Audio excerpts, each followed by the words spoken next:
আসসালামু আলাইকুম। আজকে আমার ভিডিওটা আসলে মালয়েশিয়ান প্রবাসী ভাইদের নিয়ে, যারা বিভিন্ন জেলা থেকে টিভিএস বাস স্ট্যান্ডে আসেন। টিভিএস বলে না, যে কোনো বাস স্ট্যান্ডে এই প্রতারণা হচ্ছে। এখন আমার সাথে হয়েছে গত এক সপ্তাহ আগে। আমি টিভিএস বাস স্ট্যান্ডে এসে যখন নামিয়ে, একজন আমাকে এসে বলতেছে, ভাই কি বাঙালি? আমি বললাম জি বাঙালি। বলে যে, ভাই আমার ভাতিজা বাথরুমের ভিতরে সিগারেট খাইছে, পুলিশ ধরে নিয়ে গেছে অবৈধ। এখন আমার কাছে একটা আইফোন আছে, এই ফোনটা আমি বিক্রি করব।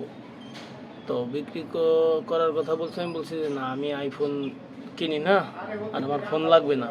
তা বলছে, ভাই আমার বিপদ, আধা ঘন্টার ভিতর টাকা লাগবে, না হলে ওকে চালান করে দিলে আর আমি ছাড়াইতে পারবো না, অবৈধ। তা আসলে এটা একটা ফাঁদ। এটা সম্ভবত হয় চুরি করা ফোন, না হলে আপনার কোনো ফোন আপনার কাছে বিক্রি করবে। প্রথম পর্যায়ে আমি বলছি যে আমার কাছে 200 রিঙ্গিত আছে। সে প্রথম বলছে যে না, আমি 6,000 টাকা দিয়ে নিছি 15 প্রো ম্যাক্স, তো আপনারা আমাকে 2500 টাকা দেন। তা 2500 টাকা না, এই করতে করতে সাথে একজন থাকে, আবার সে আবার বলে যে নিয়ে নেন, এরকম বলে ওদের সাথে একজন।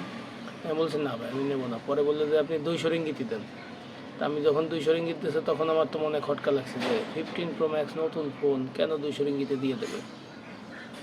তো সব ঝিলাই আমি আর নেই নাই। তখন আমি আমার একটা বন্ধুকে ফোন করলাম, বললো যে এটা একটা ফাঁদ, নিয়েন না। আসলে বাঙালি বলে আমি ছবি ভিডিও কিছুই করতে পারি নাই, করিও নাই, নিজেরই আত্মসম্মানে বাদে।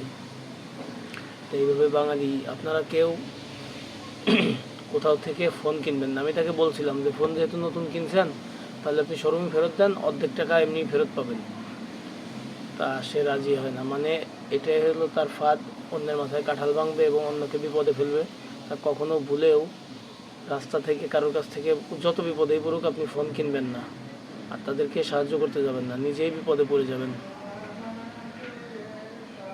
আর এই বাঙালিগুলোর আসলে কি করা উচিত? এদের জন্য আমাদের দেশের ভাবমূর্তি নষ্ট হচ্ছে।